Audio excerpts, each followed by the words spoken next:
चचेरे बहनोई से दिल लगाने वाली प्रियंका इश्क में अंधी हो चुकी थी। उसकी मोहब्बत में आड़े आने वाला हर व्यक्ति उसका जानी दुश्मन था। उसने पहले नापसंद पति को रास्ते से हटाने की कोशिश की। वह बच गया। फिर उसने जो किया उसे मोहब्बत की जंग में जायज कतई नहीं ठहराया जा सकता। पूरे शहर में दुर्गा पूजा की धूम थी। सड़कों पर देवी दर्शन और मेला घूमने की चहल पहल हो रही थी। विजयदशमी यानी 5 अक्टूबर की शाम थी। पंडालों में प्रतिमाओं के विसर्जन की तैयारियां जोरों पर थीं। लोग सजी धजी प्रतिमाओं को ट्रैक्टर ट्रॉली, ठेले और दूसरे वाहनों पर बैंड बाजे के साथ, जयकारे के साथ विसर्जन के लिए लेकर जा रहे थे। उन्हें देखने के लिए सड़कों पर भारी भीड़ उमड़ी हुई थी। माहौल खुशी और उत्साह का था। मेला घूमने और उमंग से आनंद लेने वालों में लाल बाबू भी था। उसका घर बिहार के समस्तीपुर जिले में बांकीपुर गांव में था। वह किसान सुरेंद्र राय का 32 वर्षीय छोटा बेटा था। उसे लोग लालू राय के नाम से भी जानते थे। उस दिन शाम के करीब 5:45 बजे उसे अपराधियों ने दरवाजे पर ही गोलियों से भून दिया। उस फायरिंग में गोलियों की तड़तड़ाहट सुनकर परिवार और आसपास के लोग दौड़ते हुए वहां आए। उनके पहुंचने से पहले ही हमलावर हथियार लहराते हुए बाइक से भाग गए। लाल बाबू राय की घटनास्थल पर ही मौत हो गई। वह किशनपुर से दुर्गा पूजा का मेला घूमकर लौटने के बाद अपने घर में टीवी देख रहा था। उसे एक युवक घर से बुलाकर दरवाजे तक ले गया था। वहां पहले से घात लगाए एक बाइक पर हथियारबंद हमलावर मौजूद थे।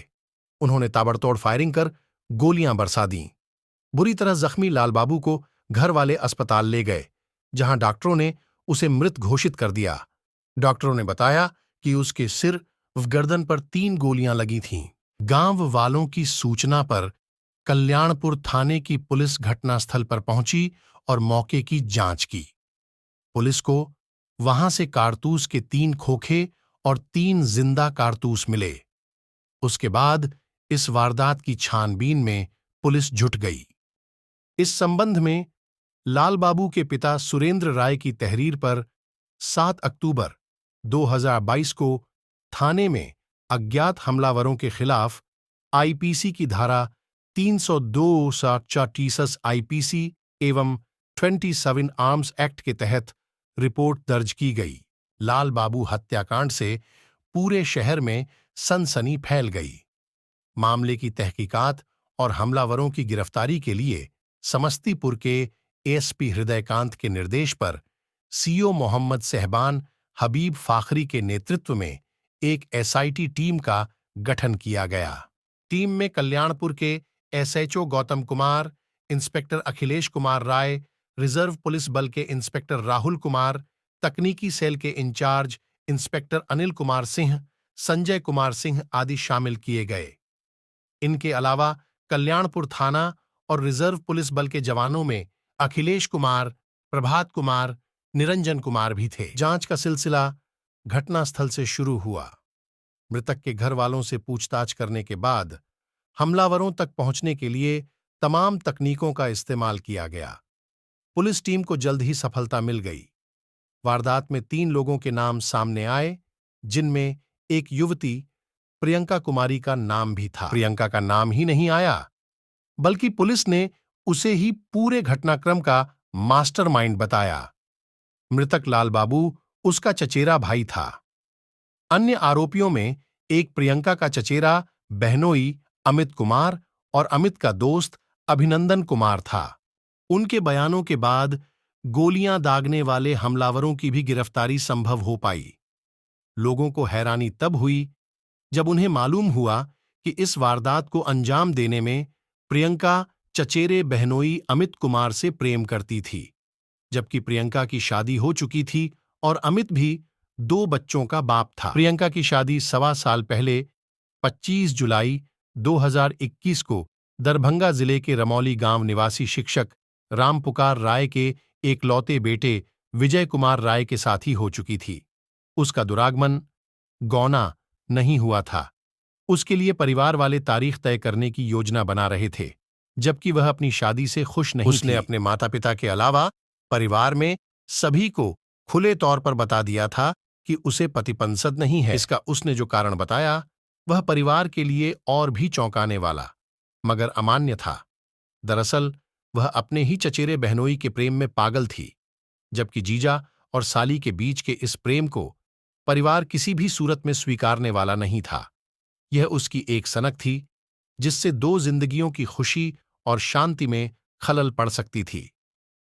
दरअसल कल्याणपुर थाना क्षेत्र के बांकीपुर गांव निवासी वीरेंद्र राय की एकलौती बेटी प्रियंका मनियारपुर गांव निवासी बीरबल राय के बेटे अमित कुमार राय से प्रेम करती थी, जबकि उसकी शादी वीरेंद्र राय के बड़े भाई सुरेंद्र राय की बेटी पिंकी के साथ सन 2013 में ही हुई थी। इस तरह से प्रियंका रिश्ते में अमित की चचेरी साली थी। दोनों किसान परिवार खुशहाल जीवन गुजार रहे थे। प्रियंका को अमित शादी के समय से ही पसंद आ गया था। अमित भी चुलबुली और बिंदास साली पाकर खुद को खुशकिस्मत समझता था। शुरू में तो उसने प्रियंका को हल्के में लिया, लेकिन धीरे धीरे वह भी उसे पसंद आने लगी थी। उसने महसूस किया कि प्रियंका ने उसके दिल में जगह बना ली है। अमित 2 बच्चों का बाप था। पत्नी से उसे कोई शिकायत नहीं थी। फिर भी वह प्रियंका को चाहने लगा था। शायद ही कोई दिन ऐसा होता होगा जब दोनों फोन पर बातें नहीं कर लेते थे। कुछ नहीं तो दोनों व्हाट्सएप मैसेज से एक दूसरे के दिल को तसल्ली दे लेते थे।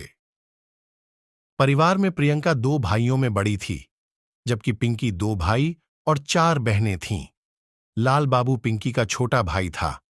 प्रियंका के बारे में लाल बाबू को भी मालूम था कि वह उसके बहनोई से प्रेम के चलते अपने पति को नापसंद करती है। यह बात उसने अपने चाचा को बताई और कहा कि जितना जल्द हो सके वह पंडित से कहकर प्रियंका के दुरागमन की तारीख निकलवा लें।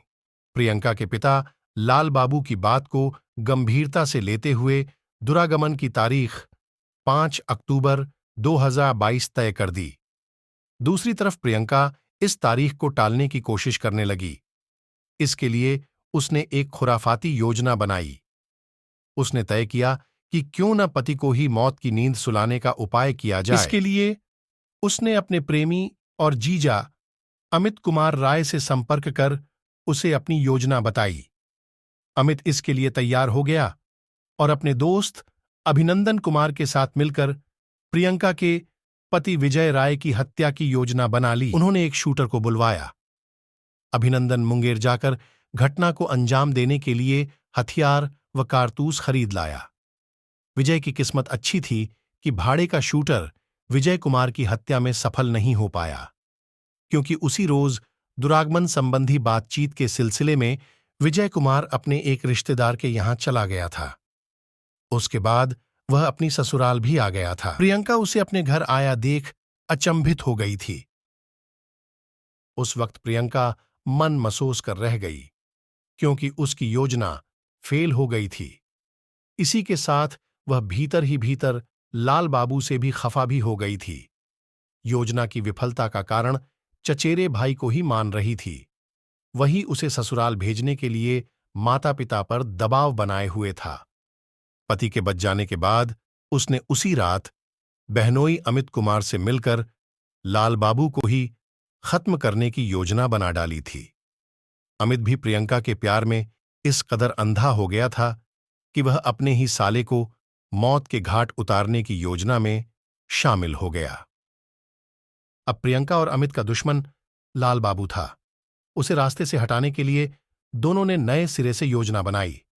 प्रियंका के कहने पर अमित, अभिनंदन और भाड़े के शूटर पूरी तैयारी के साथ 5 अक्टूबर की शाम को लाल बाबू के घर के पास जा पहुंचे। वे बाइक से गए थे। अमित और शूटर बाइक पर बैठे रहे, जबकि अभिनंदन ने लाल बाबू के घर जाकर दरवाजा खटखटाया था। जैसे ही लाल बाबू घर से बाहर निकला, वैसे ही शूटर ने उस पर दनादन 3 गोलियां दाग दीं। उसका निशाना अचूक था। प्रियंका, अमित और अभिनंदन से पूछताछ की गई तो उन्होंने अपना जुर्म कबूल कर लिया।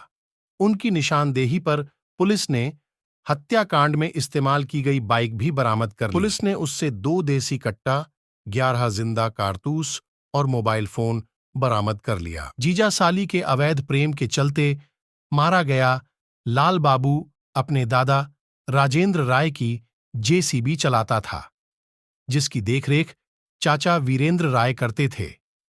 कुछ दिन पहले उसके दादा राजेंद्र राय ने अपनी जेसीबी बेच दी, तो उसके बाद लाल बाबू राय ट्रैक्टर चलाने लगा था। लाल बाबू की जेसीबी की मजदूरी का कुल 3,60,000 रुपया लोगों के पास बाकी था। इसे लेकर पंचायत भी हुई थी, लेकिन बकाया पैसा नहीं मिला था।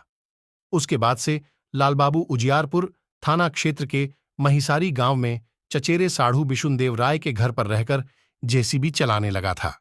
घटना के दिन दुर्गा पूजा के मौके पर वह घर आया हुआ था। उसी दिन 5 अक्टूबर को प्रियंका का दुरागमन था, जिसके चलते घर में और बाहर बरामदे में काफी चहल पहल थी। परिवार के कई लोग बैठे थे। शाम के वक्त धुंधलका होने से ठीक पहले लाल बाबू देवी दुर्गा का विसर्जन देखकर घर आ गया था और कमरे में बैठा टीवी देख रहा था। इस हत्याकांड के मुख्य साजिशकर्ता लाल बाबू की चचेरी बहन प्रियंका सहित घटना में शामिल उसके बहनोई अमित कुमार राय और उसके दोस्त अभिनंदन कुमार को पुलिस ने गिरफ्तार कर